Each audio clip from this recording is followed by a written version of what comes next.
So how many of you have ever been new somewhere and someone uses an acronym you've never heard of and everybody walks around and you don't know what they're talking about? When I first started working in Governor Clinton's office, I heard about service delivery areas. All I thought about was that side entrance of Sears down on University where you would go pick up your new fan or whatever that you bought. I didn't know what a service delivery area was, but everybody else did. So, some of us have been here a long time, some of us are new. We call this area a bullpen for no good reason.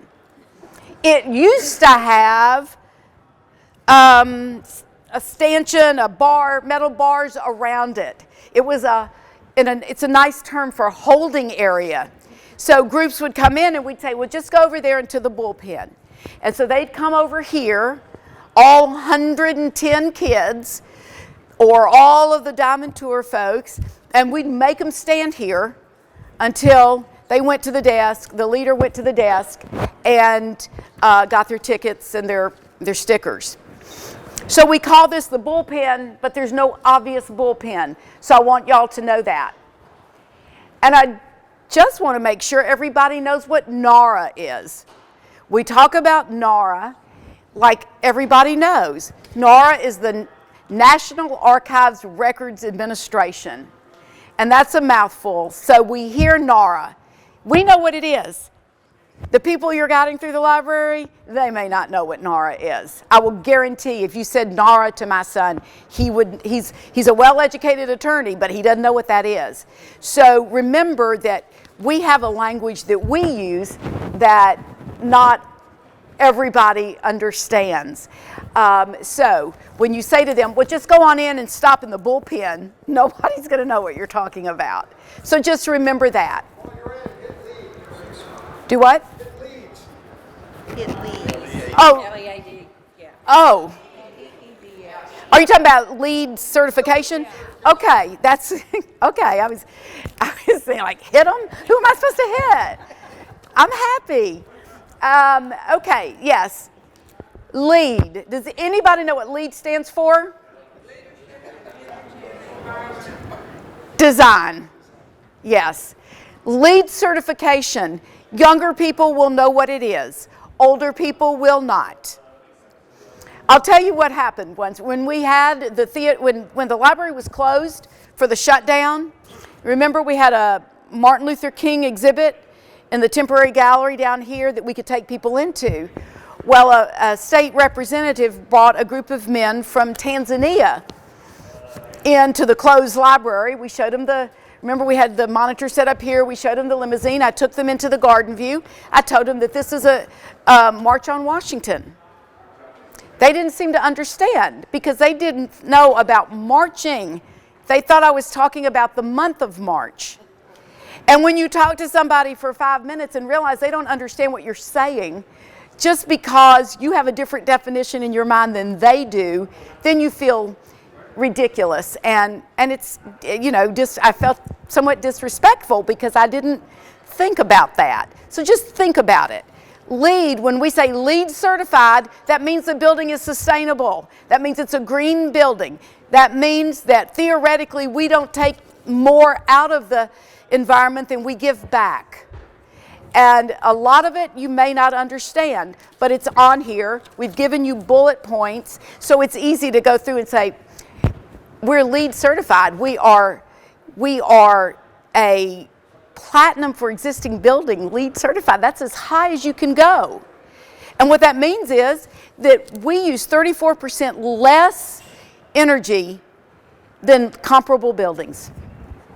And that's all you have to say, just like that. I mean, you can tell them about the bamboo floors, you can tell them about the bamboo ceilings, you can tell them about the shredded tires, you can tell them about the panels that are suspended in front of the building. You can tell them everything. What you need to tell them is that we are a green building. We are sustainable. We were first rated, we opened as a silver certification. We improved to a platinum. That's the highest you can go. In 2014, we were recertified under much more strict guidelines. We built green, now we live green. It's that simple. This is a guide. This is not a Bible. Just don't make it up. Don't tell them that the ceiling is made out of recycled soda pop cans, because there's no evidence at all other than what somebody said before the library opened that was true. That is just simply not true. The Chihuly tree upstairs, it's not a Christmas tree. It's a crystal tree. And somehow or another, people talk about the Christmas tree. Maybe because it's in the holiday section, the celebration section. It's the crystal tree of light. It is not the Christmas tree. So those kinds of things we want to be careful about. We want to make people feel welcome. We don't want to tell them falsehoods. Did your mom ever tell you less is best? Do we use alternative facts? I'm sorry. We have no alternative facts here. We keep it appropriate, we keep it accurate, we keep it appropriate, and we keep it awesome. Okay, so you have walked out to the bus. You are bringing the people in. You may remember from our training last week, we'll normally have 2 clerks and 2 volunteers. If we, for some reason, don't get those stickers out there, the clerks can help, the volunteers can help you sticker everybody here before they take off. The advantage of going out there to talk to them keeps that from happening. It makes your life a lot easier. But we do have to always ask. We've got stairs here. I don't know why we have stairs here. You know, I just don't know. Maybe we've got them though. So some of the people in your groups are not going to be able to go up the steps. We need to make sure they know where the elevators are and where to meet you on the 2nd floor or the 3rd floor, wherever you're going to start it. You will start it on the 2nd floor if you're the only group. If we have to break it up into smaller groups, some will start on the 3rd floor, some will start on the 2nd floor. But remember, not everybody can go up those steps. And not everybody's been on an escalator before. So, you know, some people, I had one woman here who was scared, couldn't do the escalator because she had a walker, was scared of the elevators, and her family went off and left her. So I had to hold her hand in the elevator and tell her it was only 11 seconds long. So just remember things like that. Make people feel welcome and don't have them wondering while you're talking a mile a minute what in the world you're talking about. Okay, so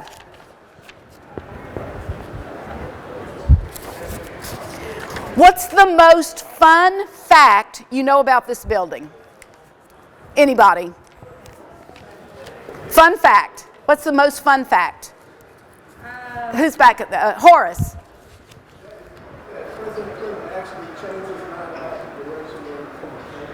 That's a good fact. The building was originally going to be parallel to the river.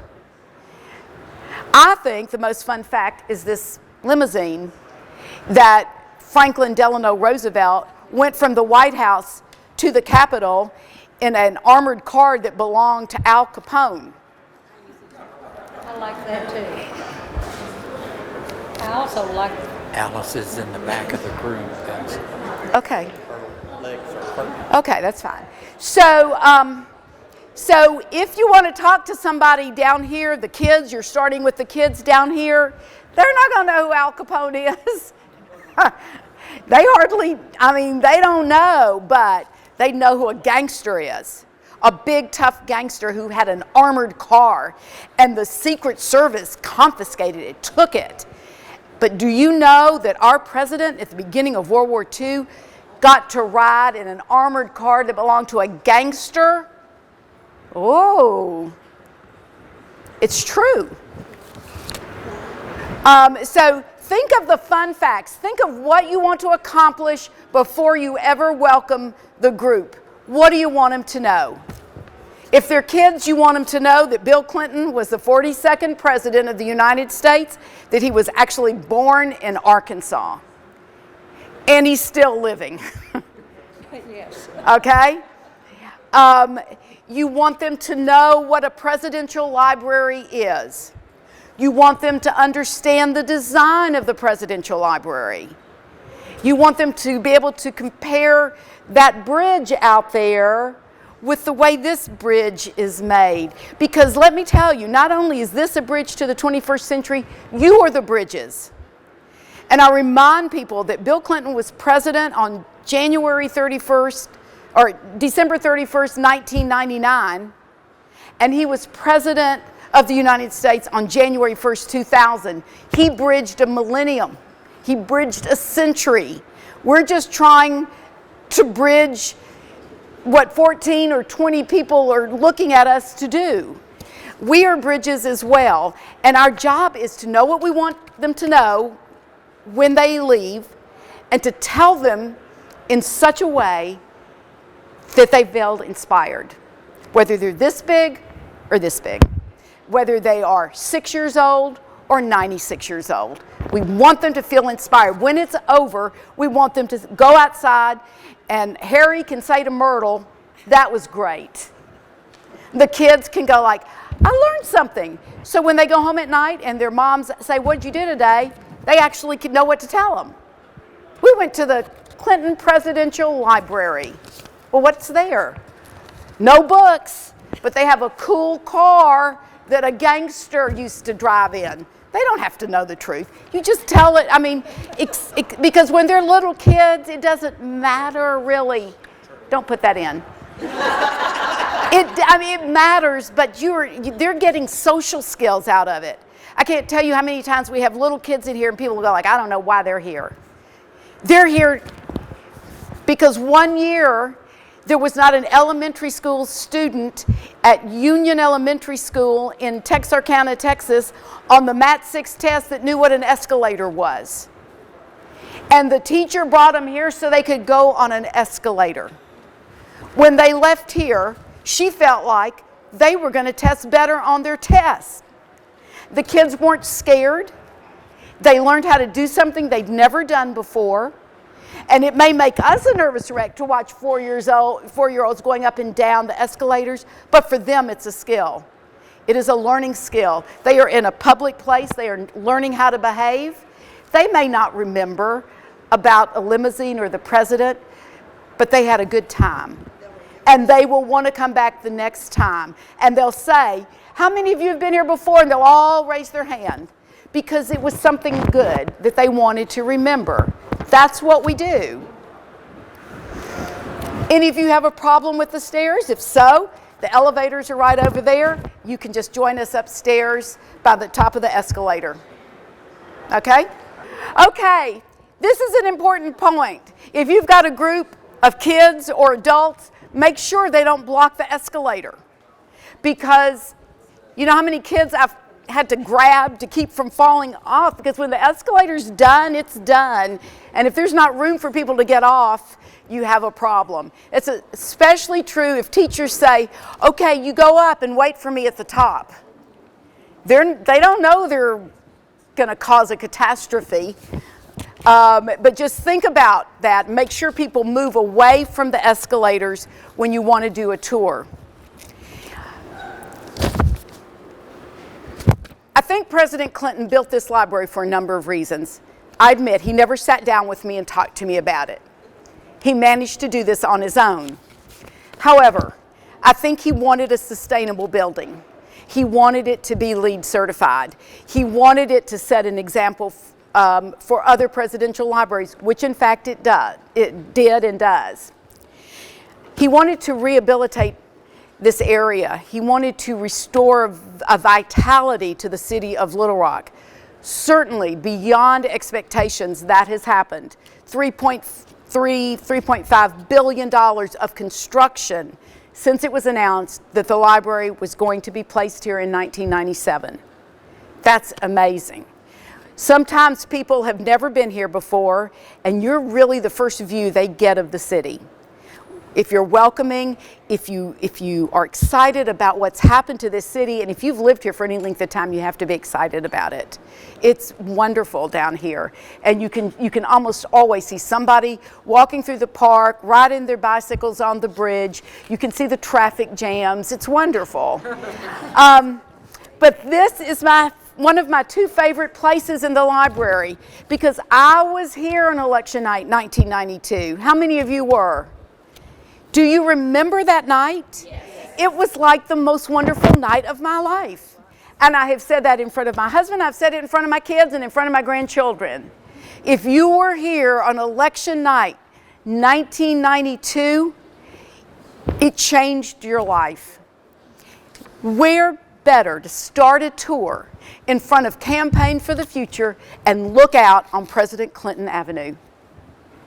And I have not one problem with you saying, let me tell you, election night, November 1992 was amazing. It was amazing. Our favorite son had been elected President of the United States. We never expected to know a president. How many of us expected to ever know a president? And how many of us in Arkansas expected that that president would come from Arkansas? None of us. It was amazing. It was exciting.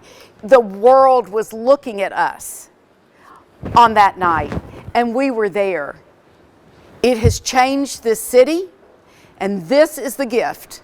This is the gift that we get. And in the very best way possible, it's the gift that keeps on giving.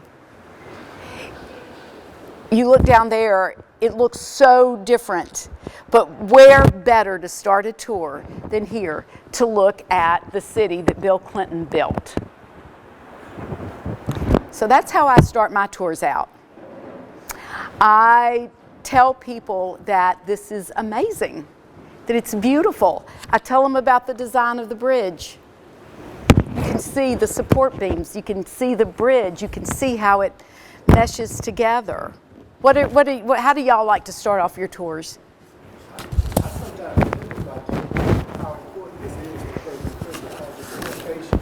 So many good things happen along the river. And then I can tell them about the Capitol Dome, the old State House, Central High School, and they can get there from here. Just right down to the map. Perfect. And see, they don't have, the McDonald's. We don't have to do it the same way. All I want is for them to start their tour excited. To feel like you are that 1 degree of separation between them and the 42nd president. It's not where you tell stories about, oh, I knew him when he was a baby and, he did this or that. You don't have to say you knew him or know him at all. They assume that. They assume that you know what you're doing. They assume that you know about him. And they don't quite understand this Arkansas thing where everybody knows everybody. It's not nearly as big a deal here. But if they come here from New York State, the chances of them ever meeting their governor are minuscule. The chances of them knowing a president, even greater. So this is where you catch them and you make them excited. Now, what I do, I've told them about the sustainability. I've told them about revitalizing the city. I then say, and this is just what I do. Y'all don't have to do it. The real beauty of this library is that it houses the American dream. It is the perfect American dream. A young man who was born after his father was killed, a single mother with a brand new baby in 1946, had to go to New Orleans to study nursing. He was raised by his grandparents. She later remarried. It was a volatile marriage. And for a lot of kids, it would have been the end of the road. But he somehow managed to be a 5-term governor and a 2-term president. I think this building exemplifies the American dream. I think it is here to inspire children. And that's why every kid that comes in here, I think, could be a future governor, a future senator, a future fire chief, a future president. It's not like it's never been done before. So what I tell people is, let's go over this way and start our tour. I want you to remember, and this is silly, I know, but it works. As you go around I want you to go this way because you get a view of the cabinet room. If you go this way, you say, where does the president sit? Nobody can tell that chair's bigger. If you go this way, you see this beautiful room, and it's impressive. As I go around the corner, I say, now, as long as you stay on these bamboo floors, you are at 1200 President Clinton Avenue at the Clinton Presidential Center. But as soon as you step into a room that has real wooden floors, you are magically transported to 1600 Pennsylvania Avenue, and you will be in the West Wing of the White House. How many of you ever thought you would be in the West Wing of the White House? So let's go over this way.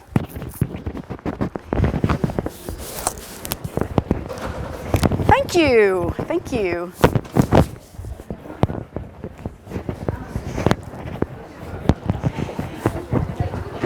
Now remember, most people have never been to the West Wing. This is the closest they're ever going to get.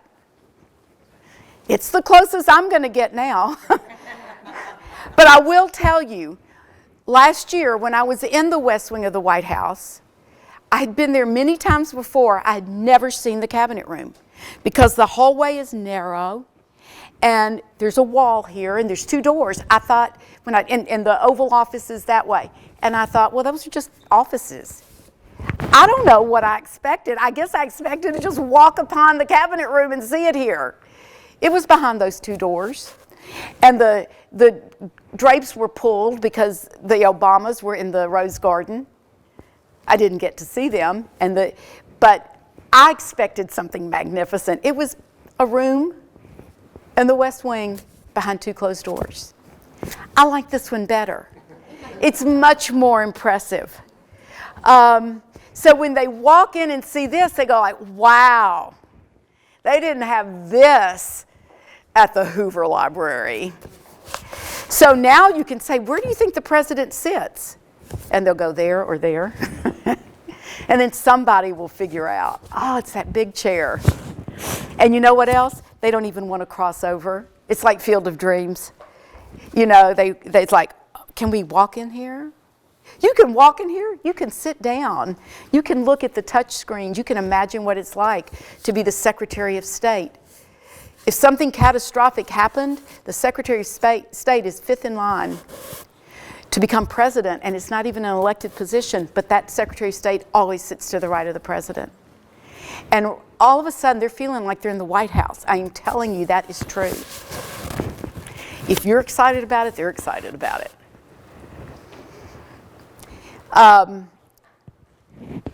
The pictures, the information, the hard information, the chairs, the order of precedence, who determines where they sit, that's important. But if all you tell them is, this is where the president sits, you want to sit there and have your picture made? It's cool, that's fine. We want you to do that. Why don't you sit over there? I'll actually take your picture. In the afternoons, it's very difficult to do that because the sun is way too strong and you can't do it. But let them, hopefully we'll come back on. This happens all the time. But you will, you need to, let there be light. You need to tell them about it, but you don't have to go verbatim. I like to tell them about the touch screens that are there if they want to come back. Now the touch screens aren't in the real table. But I understand the man who made this table with its leather insert was not at all pleased when they told him they wanted to cut his table up and put touch screens in there. And it's a good time to also tell them that all of our touch screens are also in Spanish. Okay? So what's your favorite part about the cabinet room? What do you like to talk about? Anybody? Teddy Roosevelt's good. Attorney General and Secretary of State, two first women ever appointed. See there? John Kennedy bringing his cohorts in here to talk about the Cuban Missile Crisis. The Cuban Missile Crisis. Betty Ford danced on the table. I didn't tell him that Betty Ford danced down the table. And Harry Truman was sworn in. He was sworn in the cabinet room. And windows is the rose garden. The rose garden is out there, absolutely. And they all like that, to know that. They do, because they can begin to feel it. You know, the flag is good for the school groups to talk about the presidential seal. Yes. And how Harry Truman had it switched before he left the Oval Office. And I always tell the kids, I said, this is a little bit of trivia that not a lot of people know, so you're going to leave this building knowing something that a lot of people don't know. And kids like that. Absolutely. They need to feel like they're in the White House. Right. That's your challenge here. The Oval Office to me is not as impressive as the Cabinet Room, because they can walk in, they can take pictures, they can sit down, they can imagine. It even feels bigger than the Oval Office. It's not, but it does. And it's right there. It's their first taste. Now, what I do, we go through this door. And I say, now, if you were in the West Wing, this door would take you to the Oval Office. But for us, it's going to take us to the only place in the world you can see the last 8 years of American and international history from a presidential perspective, the last 8 years of the 20th century. So you can go to London, you can go to Paris, you can go to Bangkok. But Little Rock, Arkansas is where you're going to see this. And I'm telling you, by then, you've got them. They know they are about to see something amazing. And it's all about how you tell them. I mean, you're a salesperson, and you're selling the American dream. And what amazing happens is that you start feeling it too. And they know. They can tell if you're faking it. But you know, that to me is what makes the alcoves and the timeline so worth going through. It should not intimidate anybody. You do not have to know. What you've got in here not only tells you all of the departments that are seated around this table, it tells you how those departments affected every alcove. That is only for your information. If somebody were to sit here and go like, so what does the Department of Energy do? You may not have all the answers, but you'll have at least one sentence, because you'll be able to find it here. But here's the secret of the library. How is it laid out? Why is it laid out the way it is? Again, I hadn't talked to anybody, but I know this. During a full cabinet meeting, this is the executive branch of government. The president, the vice president, and his cabinet, or her cabinet, they're all here.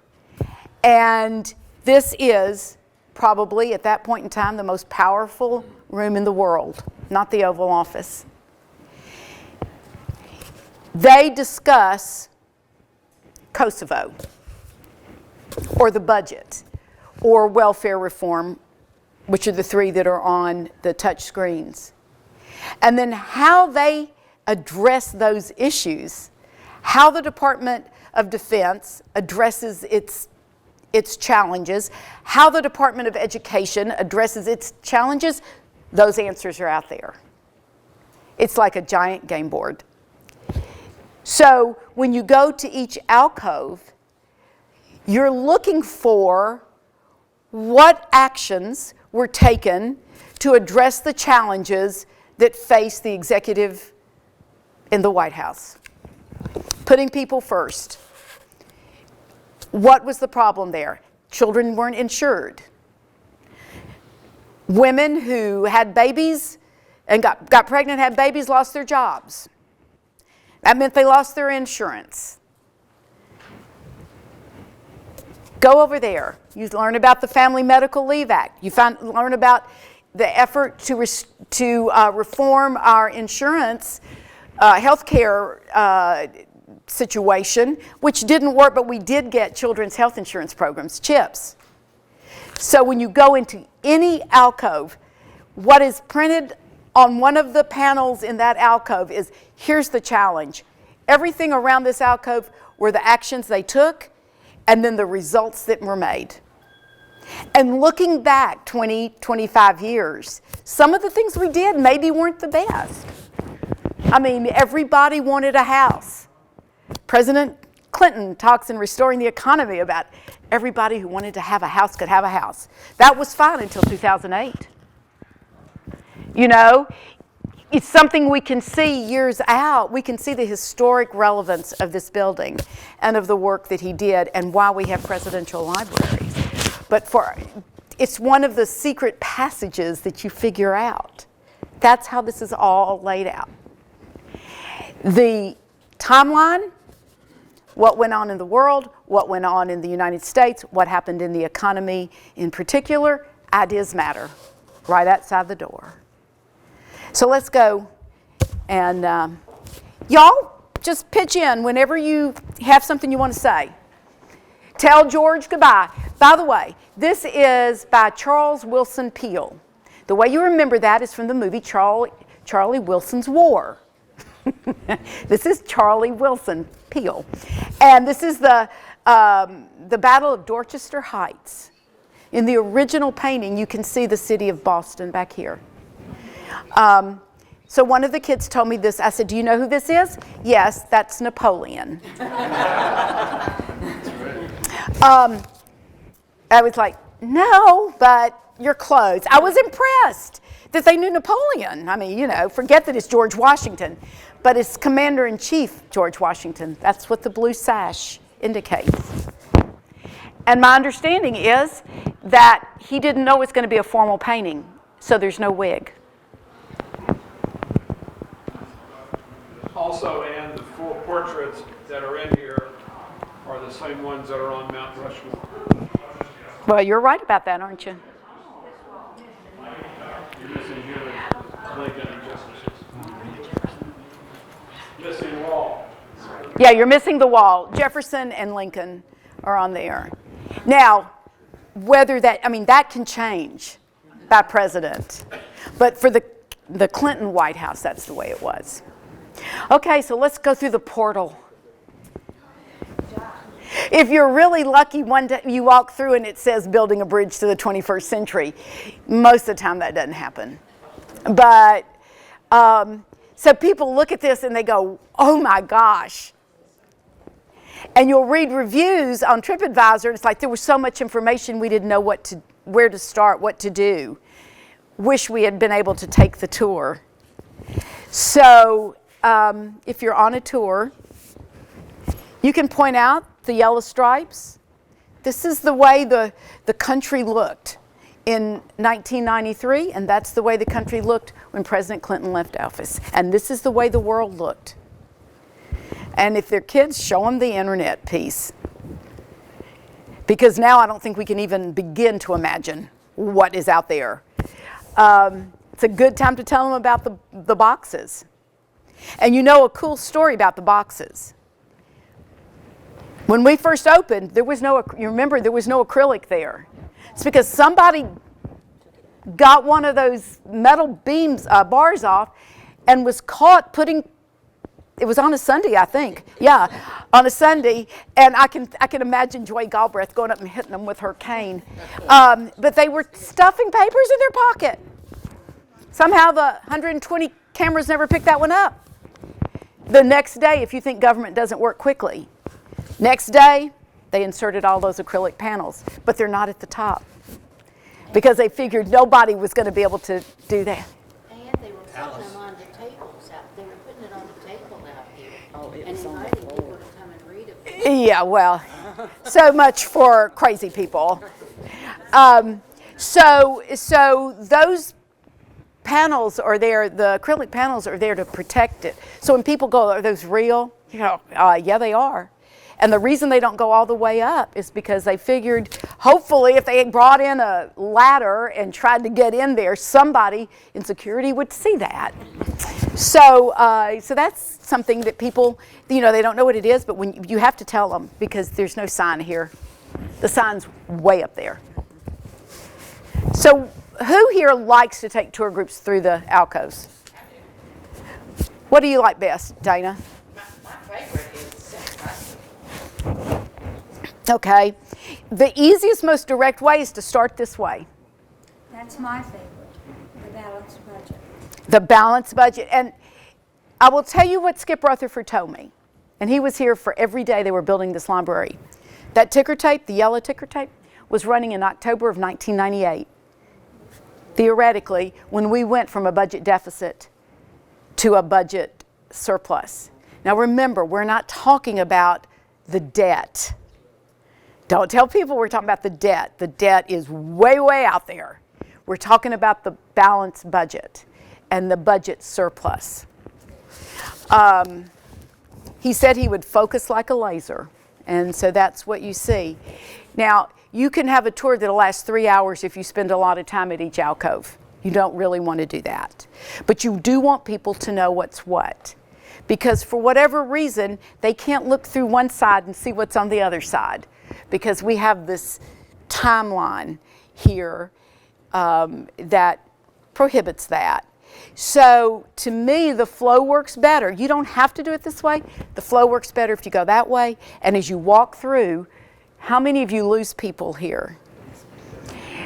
The best thing to do is to say, if y'all will just stay with me while we go through here, we'll get you through here and upstairs, and then you can come back and know what it is you want to look at. I tell them that this is 40 minutes that we're going to spend here, the academic portion of the tour, and then we'll spend 20 minutes upstairs as tourists enjoying the White House. And that is designed to keep people to hang in there with you. You can say it however you want, but you will lose people here unless you keep them interested. And it's okay for people to, nobody's grading you. If you start out with 20 people and you end up with 5, you may want to work on your delivery.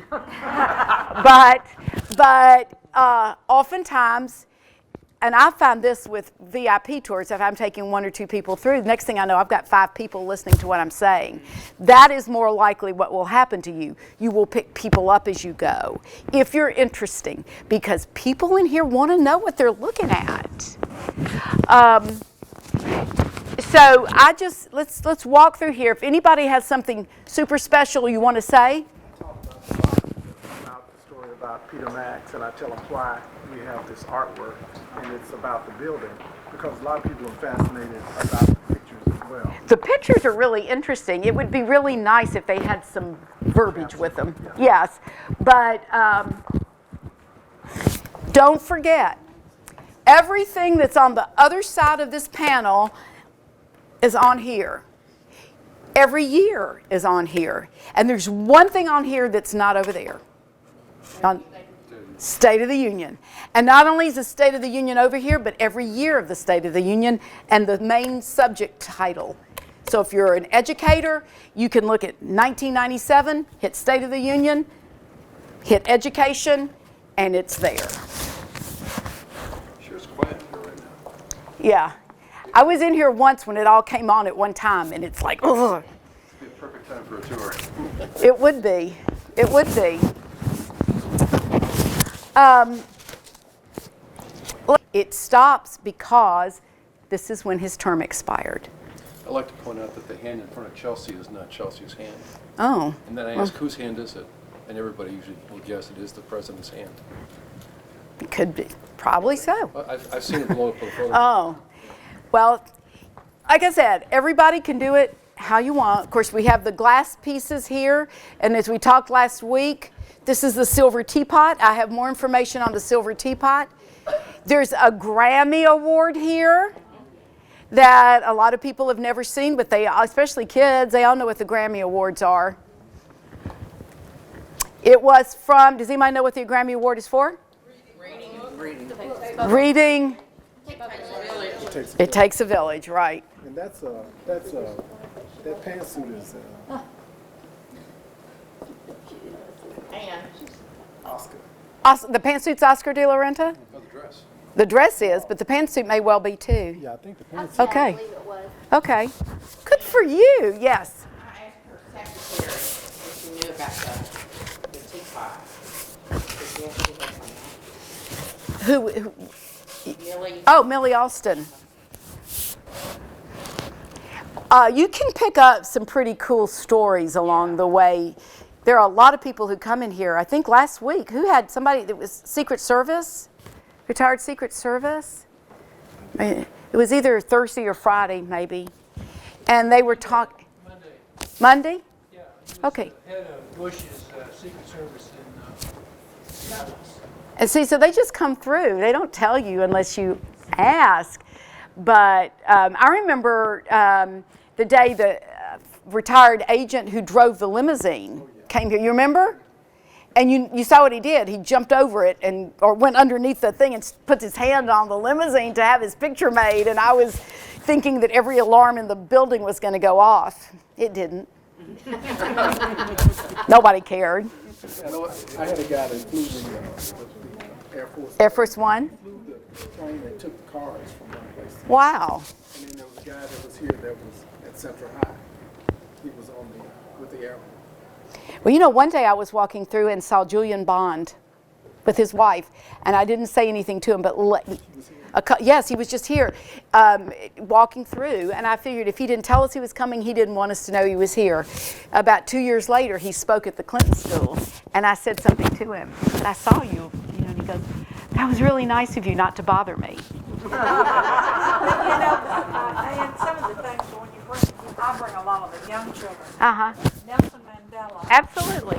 I always try to point out he was the one that wanted to not Oh, I'm sorry. not have violence. Well, We can, and so I always show them that. that's good because after our bug exhibit, I believe, are going to have we're going to have an exhibit on African art and Nelson Mandela. So I don't know that that's written in stone, but yeah, so that'll be really good. And this has, besides Secretary Clinton's and the globalization, has a lot of the most beautiful gifts here. Gifts of state. Some of them are. Some of them are. Some of them are. The dove, I think it's over in the next one, that Yitzhak Rabin gave President Clinton. So he was the head of state of Israel when he presented it. I always talk about the chess set. The chess set is, a lot of the chess sets, they were really common about that time. And I found an article about the nesting dolls. And there, of course, is a Chinese instrument that we focused on last week. I was talking about the International Charlemagne Prize of Aachen. That's a great one. Yeah. There's The only president that ever had it.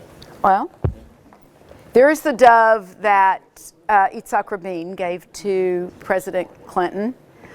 The crystal one is right here. Crystal one is right here. Huh? Isn't it the crystal one? And they told her they wanted. No, that was the silver teapot. That was the silver teapot. This was the Paul O'Dwyer Peace and Justice Award that he got for the work he did in Northern Ireland. And that's the picture of the cabinet room there that I share with people when they come through so they can. Yes, it is. It is. You know, the one in there is reversed. The one in the... Okay, it's 6 o'clock, so we may want to walk a little bit faster. I may want to walk a little faster. At this point, this is where I share with people the resemblance of the bridge. It's a gorgeous view right here. It's really beautiful. They can see the whole You can thing. see everything. You can see the wetlands. You can, well, during the summer it's a little difficult, but yeah, this is a beautiful area. And I want y'all, if you've never been here at night, as it gets darker, notice how beautiful. It has a whole different look to it at night. So we'll walk this way and then go up the escalators, okay? Yeah? All of you know that Eisenhower had the troops come, and then the 101st went home, and he federalized the National Guard, all of the National Guard.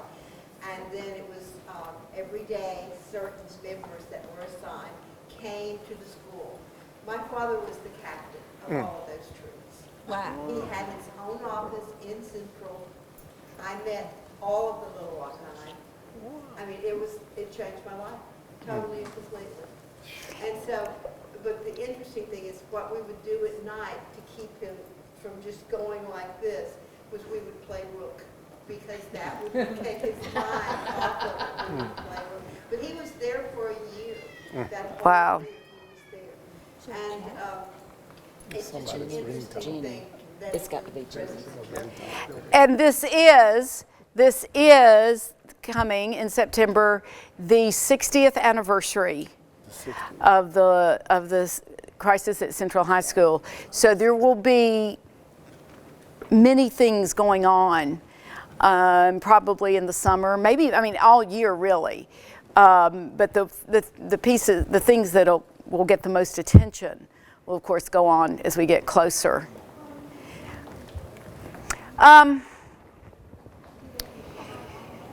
So as we go through here, I want to just point out one thing that we see in the trip with people complain about is because no one has shown them, and I don't know that you pull it out and go, oh, and here it is about the impeachment. They will say there's nothing there about it. It's been whitewashed. Nobody talks about it. I'm not really sure why people expect you to do a lot of talking about it. But I do want to point out that right here in 1998, the House votes to impeach the president. In February 12th, 1999, they acquitted him. He was impeached. People think if he was impeached, he was kicked out of office. He did not lose his office, and in fact left office with one of the highest approval rates ever. But just in case people feel like there's nothing there, also in the video, they show the vote being cast. And the way that was brought to my attention was that under President Obama, Ray LaHood was Secretary of Transportation. He was of the opposing party, and I did a tour for him, and he was so proud that he was the one up there banging the gavel and saying that the articles of impeachment had been passed. So, and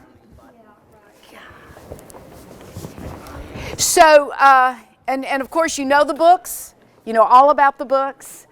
By the way, at the end of a schedule, it has RON, that means rest overnight. Remain overnight. So and the JOG means jog.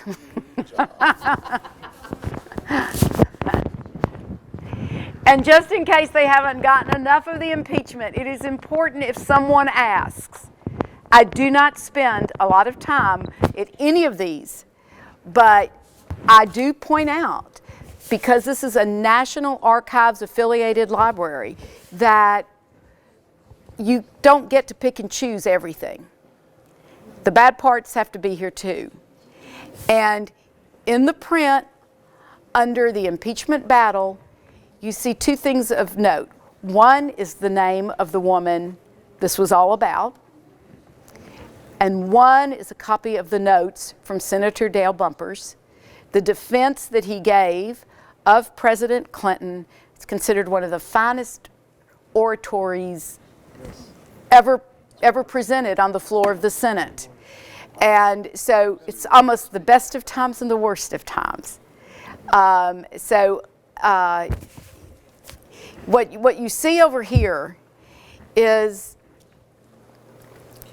some people say it's an excuse, as most of us lived through it, and particularly when I was in the governor's office, and I particularly remember Mr. Fisk, because it was his people who interrogated me for 6 hours at the FBI offices, and I didn't even know where they were. They had to tell me how to get to the FBI. And you remember that Mr. Fisk left his office with the determination that there was nothing impeachable, that no crimes had been committed. It was then that Kenneth Starr was hired, and things went downhill from there. But if people, I mean, don't be afraid to talk about this, because we don't want people to think that it didn't happen, that we just glossed over everything. Trust me, that's what they think, because it doesn't say anything about impeachment right here. There's a little word right there, but people don't see that. They are looking for things that they immediately attribute, if you know what I mean. And that's not here. This is one alcove. This is one portion of President Clinton's administration. It is here. It is open for discussion. I think President Clinton would encourage people to discuss any of the things they see here. There's also, if you can cite him to his autobiography, he also discusses it pretty thoroughly in there. Well, You know, one of the comments that I often get is at the end of the tour, and this one is, they'll say, I didn't realize how much he got done, because they tended to remember the impeachment and Whitewater and so forth. Yes. They didn't realize all the different things that he did. because when they come here, that's what they know. That's why we have to go through and show them about the sequencing of the genome. I don't know what that is, but he told me that was the most important scientific advancement of his administration. So I'll proudly tell somebody that. Don't ask me what it means. Family Medical Leave Act, I know what that means. That is part of our daily life. If that hadn't happened, things would be very much different. So they need to be reminded of that. And they didn't even realize. They forget about Columbine. They forget about the bombing of the government, the federal building in Oklahoma City. They don't know about empowerment zones. This is an empowerment zone where we are. That was one of the reasons this area was selected. The investment, they urge people to go into underserved, economically distressed areas and invest in those areas to rehabilitate the neighborhoods and revitalize the communities. And that's what he did right here. One of the places where he put his money where his mouth was. He did it. One of the cool things that Jinky does on her tour, she comes in here and talks about technology. And she said when President Clinton first started, there were, 50 websites on the internet. And when he finished his tour, there were 350 million. 27, I think the yellow strip says 27 million. This is printed in the Calco. Well, of course, they would be two different remarks. Thank you, Applebaum and Associates. In case you didn't notice, over there where the Mandela stuff is, there are two panels that are identical, side by side. Alcoves ever change? I mean, I know No. they changed upstairs, but they never changed. These have not changed. When in the planning of the library, there was a team that decided what would go in here and how it would be exhibited. And it was the Ralph Applebaum group that were the designers. They also designed the Holocaust Museum in Washington, and they designed the Yeltsin Presidential Library in Russia, and they're well known for their outstanding work. There was a team representing President Clinton's interests and a team representing the National Archives. For this to change, we would probably have to rehab the entire building. Yes. Was created by? Yes, 1997. George Bush, well, there are a couple of things. One, President George Herbert Walker Bush had, and the man who knows more about it is standing right behind you. Al really knows all of this, but President Bush 41 started the what? No, the other, the lights, the 1,000 Points of Light. Yes, the Points of Light Foundation. I had an old timers problem. At the same time, when President Clinton was Governor Clinton, he started the Delta Service Corps. And that took the two counties in Mississippi, 2 counties in Arkansas, and 2 parishes in Louisiana, and they sort of replaced Appalachia as the poorest region of the country. And they started the Delta Service Corps, and it was a partnership between the 3 states. So when President Clinton went to Washington, sort of a combination of the Points of Light and the Delta Service Corps, and City Year already existed in Boston, I believe, and all of that is what led to AmeriCorps. Now, originally, they called them AmeriCorps volunteers, but they were paid a stipend. And the Republicans have always insisted that this was unnecessary. And I think every administration brings new concerns about the continuation of AmeriCorps. But they're AmeriCorps members now, and they do get a stipend.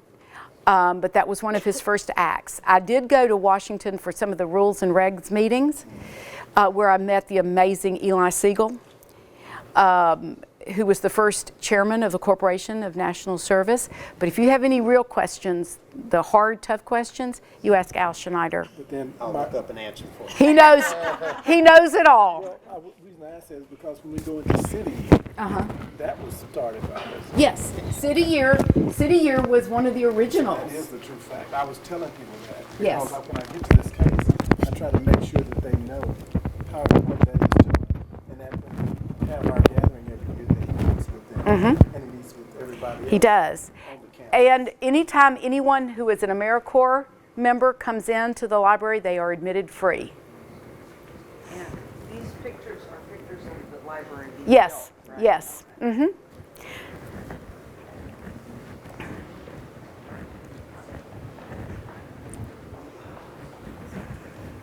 And I'm going to tell you again, I found the letter in my desk,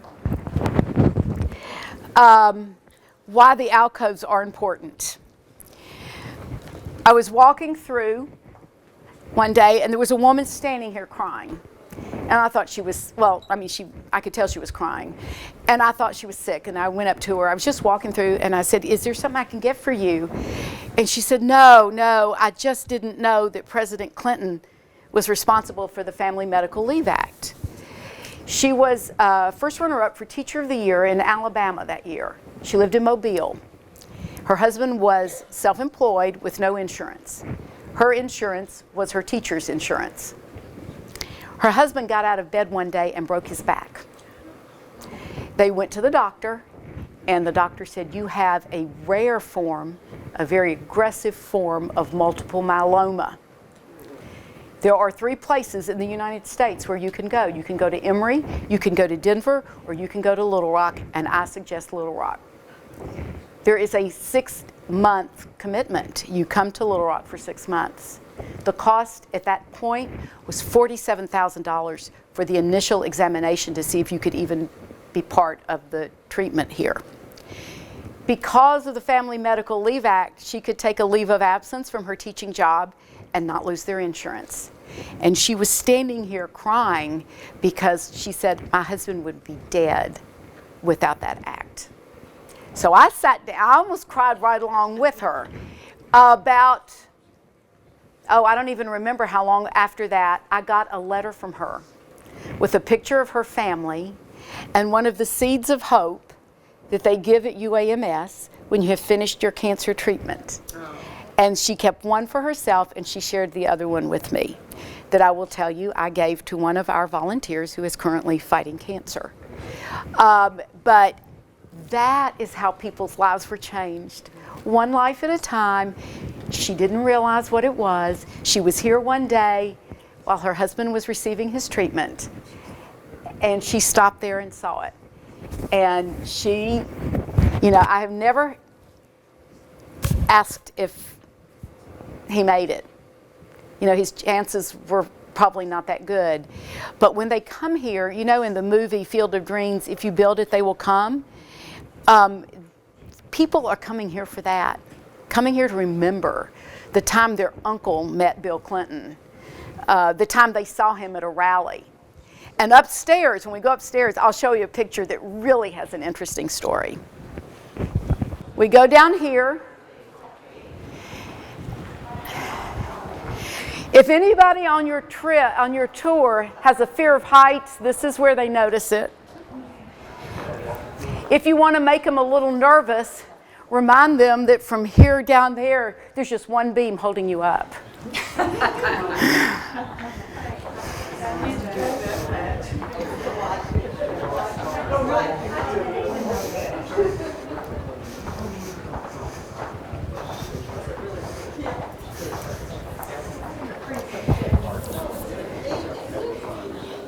If you find that you're running late and you are time challenged, I'm going to show you what I do.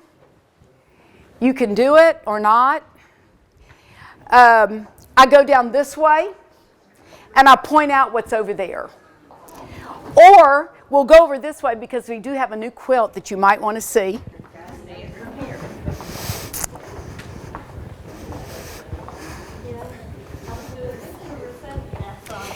If you're over here, the way we're routing it, we'll also walk down that way. So you start from the beginning to the end rather than going backwards.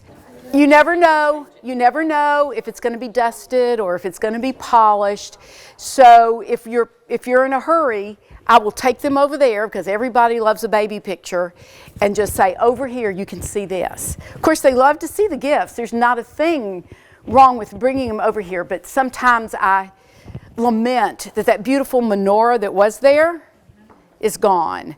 And when you look at this exhibit from this direction, all you see is the cardboard behind those Christmas stockings. And I don't find that something I really want to show people. So, There seems to be a lot of empty spaces. yeah. Yes, it does. Now, all of this, downstairs they've not changed, but up here, other than for the gifts, all of this has been changed once, maybe more. They just can't seem to get it right in the people's gifts. But we did have a brown and yellow and white quilt that had mistakes on it. And yes, one woman did it, and it was amazing. If you think presidents have pink hair, and the dates were completely wrong on some of them. But there were enough complaints about it that they took it down. So that was a good thing. Okay.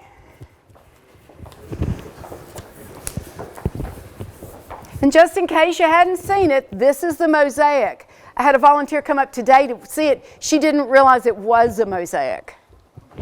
And sometimes it's hard to tell the easiest way is to look at the sky. When you take people, they won't notice that that's a mosaic. You have to print it because that's the mosaic they see. But if you see it at the sky, because if you look on the ground, you really can't tell. If you look at the sky, you can show them. And now you know how to tell them how it was made, which is really exciting.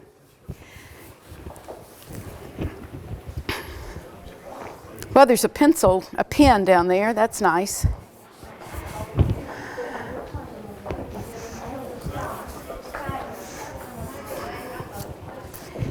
I'll call housekeeping tomorrow, and then I'm not even sure if they can get it because they have to put all kinds of stuff up to meet the OSHA requirements. Yeah, we're going over the only bridge in the library, in case you hadn't noticed. This is a bridge.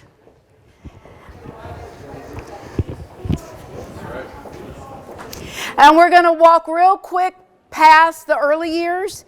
But if you've got people who seem like they're a little bored and you really want to get the tour done, bring them up here. They will always stop to see a baby picture. Yeah. And then you can show them the little birthday party with the birthday cake on the ottoman. I tell them about the baby in Hope. The baby in Hope has clothes on. Oh, does he? But you got to have a picture of a naked baby. I mean, that's what you do. But it's really good to point out William Blythe. Look at the resemblance. It's really amazing. Said he never knew who was the father. Yeah, yeah, that's right. Of course, the photograph of President Clinton shaking hands with Bill Clinton shaking hands with JFK. That was in July of 1963. And then I sometimes will point out Scary Bill. I don't call it that. No, but, the visa is kind of interesting. A lot of hair, but this is the first time you see Mrs. Clinton and the picture of him as a Rhodes Scholar, which is how he got his inspiration for the interior. The exterior is supposed to be a bridge. The interior is the long room. So one is. I tell them I plug in the store this way. I tell them you can get a magnet like that down. See, Horace. I've got a question. Why does this exhibit not mention Yale? I don't know. Because this picture is from Yale. Yeah, but it doesn't say Yale in this exhibit. Georgetown. I mean, it talks about every place else. Remember, there's certain things that the National Archives does that they don't ask me about. That's right. And It's at Yale, but you don't know. I also like to point out this photograph of him when he looks like he's still in high school. And I give credit to Johnny Carson for Bill Clinton being president, because after that speech in Atlanta, and it goes into that a little bit, but it doesn't tell you how bad it was when he came back to Little Rock. Oh, yeah. It was bad. Very bad. It was so bad that Say McIntosh brought him sweet potato pies. I just saw that with my own eyes. I just threw that in there. You don't need to say anything, but Say McIntosh was always fighting with Bill Clinton, and he came back after that speech, and his star was gone. And he got a phone call from Johnny Carson, and you know, he had been the butt of every nighttime joke for weeks. And he took his saxophone and he laughed at himself, which is a gift that he has, and played the saxophone with Doc Severinsen. And I think Johnny Carson, as much as anybody, gave him his star back. He came back to Little Rock and he was a star. They loved Johnny Carson. It's, you know, Montel Williams and whoever, Arsenio Hall. It's been so long, it's hard. I never remember him on Arsenio Hall, but I remember this because we had gotten together to cheer him on in Atlanta at one of the local restaurants, and it was horrible. It was horrible. But what I love about Bill Clinton is his perseverance. Oh, yeah. See, losing an election would have stopped me, but national and international embarrassment would have stopped me. It didn't stop him. And his impeachment didn't stop him. He did his best work, some of his best work, after he left office. But his perseverance, his ability to laugh at himself, his ability to forgive himself, and his ability to see the future and to be part of it is what, to me, is so amazing and something that I want my children to emulate, because I certainly couldn't do it. You're making me feel really bad about the last election. Well,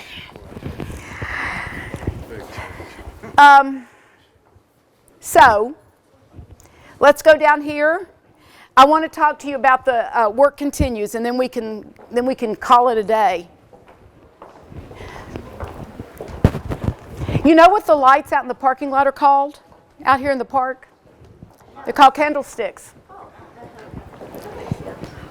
That was part of the lead, our original, yes, because the light is low density and it does not contribute to light pollution.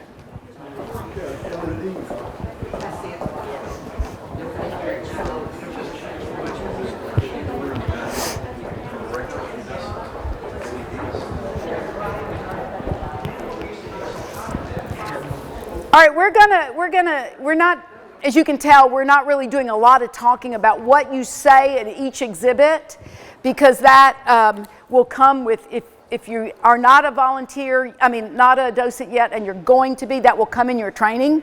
You've got it written down. Everybody pretty much knows. When you come here, you're about to end your tour. You can take them through there, through the temporary exhibit. If you're running low on time, you can tell them to go there after you finish. But you need to end your tour here if you can, if it makes sense. Over here in the corner. Make sure you point the sign out so nobody has to tell them to put their phone away. They can take pictures from here or there of the of the room, but they can't go in there and stand behind the desk and you stand back here and take it, because the freeze frame people are here for the money, and sometimes the way they express themselves may not go over well with the visitor who doesn't know. So always point this sign out first. That way you don't have to tell them that. And one of the things we do with the bus groups, we tell them that. Yes, yes, it's always, you just don't want them to get called out about it. Okay, all of this is important. I love these two exhibits here because it gives you the layout, if you've not ever seen it, for the tour. If you've got a lot of people, or if you don't have a lot of people, you can show them the tour. You can show them the West Wing, how it all lays out, how this is the door. You come out this door and you go into the cabinet room. That door over there is the door that would take you beyond the Roosevelt Room and into the lobby of the West Wing. And that door over there is the door that Sidney Ellen Wade and the American president was not allowed to go out of, because that is his personal office. So the work continues. Over the years, this one exhibit has vexed us all. It's never really been what we wanted, and now it's got to be changed. When it's going to change, I don't know. This is one of the reasons we hadn't done a docent training before now. However, you'll notice it still says Bill, Hillary, and Chelsea Clinton Foundation. That is no longer the name of the foundation. Whether it's officially changed or not, it is the Clinton Foundation. This screen was taken down during the campaign, and it's not going back up. So, somehow, this is going to change. What I put in here that has changed, if they go onto these screens and they look at the speeches, you're going to see Clinton Global Initiative, CGI. That no longer, CGI-U is still ongoing if you read last week's paper. The U is university. They are still doing it where college students from around the country get together and they make their commitments of what they're going to do for that year. But Clinton Global Initiative that met in New York simultaneously with the convening of the General Assembly of the United Nations no longer is doing that. Not all of our programs have stopped. There's still work being done in Malawi and around the world. But to be honest, I cannot tell you what it is. That has been taken out of your paper. I have Alliance for a Healthier Generation, which is really not still part of the Clinton Foundation, but was certainly started. It was a partnership between the Clinton Foundation and the American Heart Association, and President Clinton founded it after his heart surgery.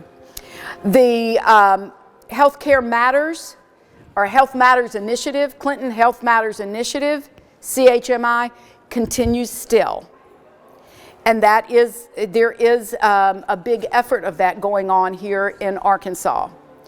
The part that wasn't here about HEAL, about helping people figure out how to make their houses weatherproof, and that is out. That no longer exist. Some of the other initiatives that were part of the Clinton Foundation may continue. They may continue as their own 501c3. They may continue as part of another program under another 501c3. I don't know. I don't know the future of all of those initiatives. And so my suggestion is to use just the introduction and say, this is the only part of the library where you'll actually see some of the work the good work that the Clinton Foundation is doing.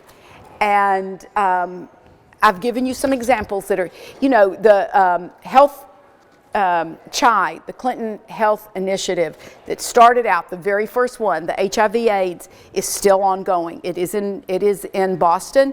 It has been for quite a long time its own 501c3. Our finance people help them, but that has not been affected. So the big numbers of the people that are being that are being supported, that's all still going on. Some people think the foundation is teetering, whatever the word is, on the brink. It's not. It's fine. And our work down here is even more important because we need to make sure people know the Clinton Foundation still does exist. It's still doing good work. This is where you tell them. And as you end it, this is where I want you to give them their comment cards. At some point, I'm sure there will be a place for them to put it, or there will be a pedestal with a digital comment card on it. But for right now, if they want to fill it out while they're standing there, you can take it, that's fine. They can take it downstairs and leave it at the desk. When they come back, if they want to take it with them and mail it to us, every now and then I do get comment cards in the mail. So, we've walked it.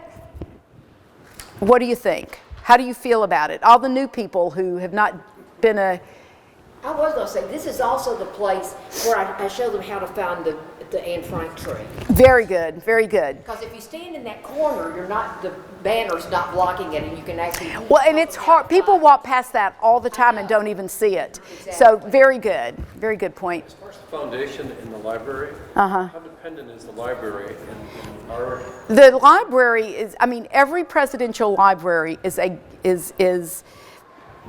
all right. All presidential papers must be archived. That is a law. So the National Archives will always archive the president's papers. A president determines if he wants to have a library or not. It is certainly not mandatory because there's no federal money that goes into the design, construction, or building of it. A president must commit to raising that money after he leaves office via another 501c3 or his own foundation. Most of them opt for the foundations, at least early on, because it's their people in place to help develop their legacy. If they wanted something in public service, the foundation is there to do it. The foundation is one who raises money. Now, the president and the first lady can raise money after the president leaves office, but not before. So, the building itself, the museum, is really, really dependent on the Clinton Foundation. All of our exhibits are paid for by the Clinton Foundation. The Beatles exhibit, the Chihuly exhibit, the dinosaur exhibit, the bugs exhibit, that is from the Clinton Foundation.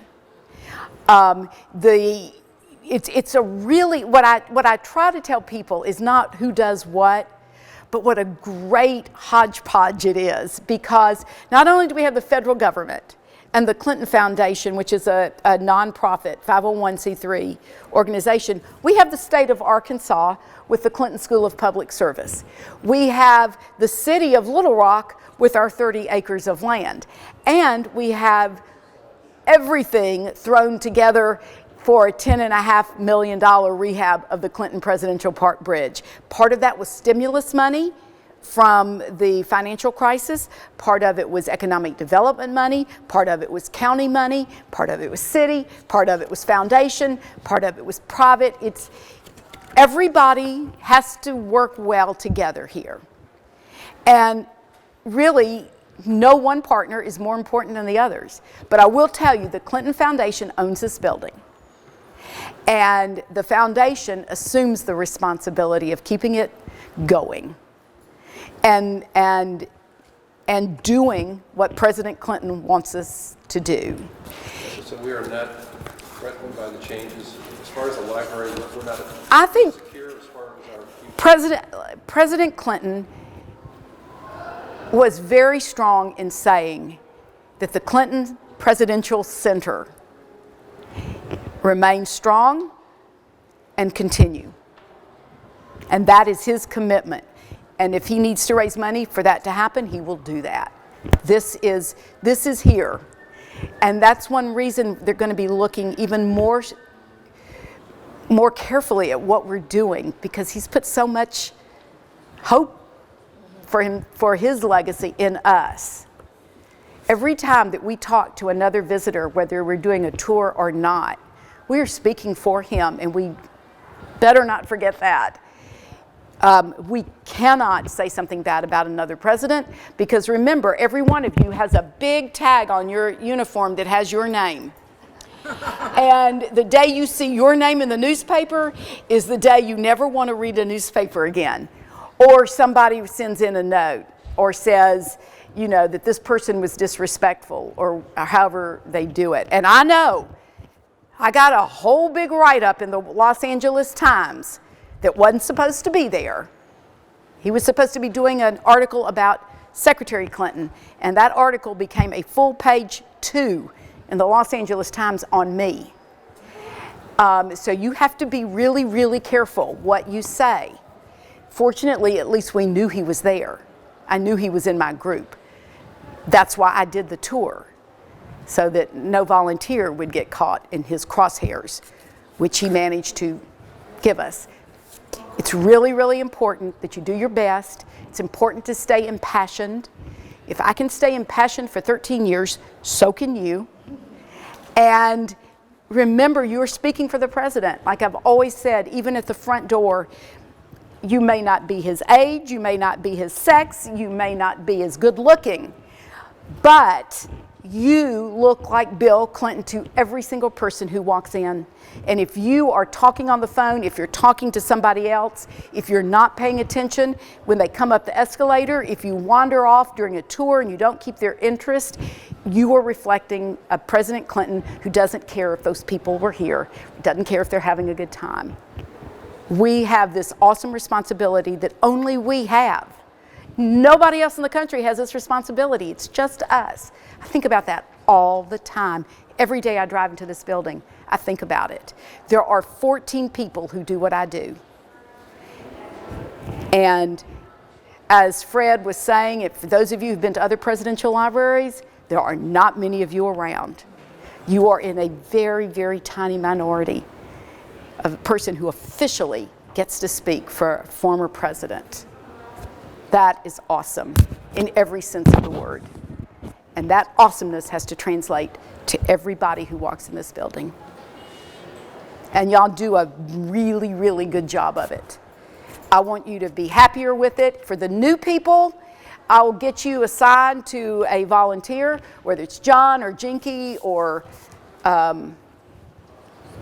whoever. And just, we've got 3 volunteers of the year, docents of the year right here in our little group. So if you need help from them, they are happy to help you. Identify yourself, please. Former docents of the year. Okay, there they are. So they on any given day can do it just as well as I can or better. Any questions?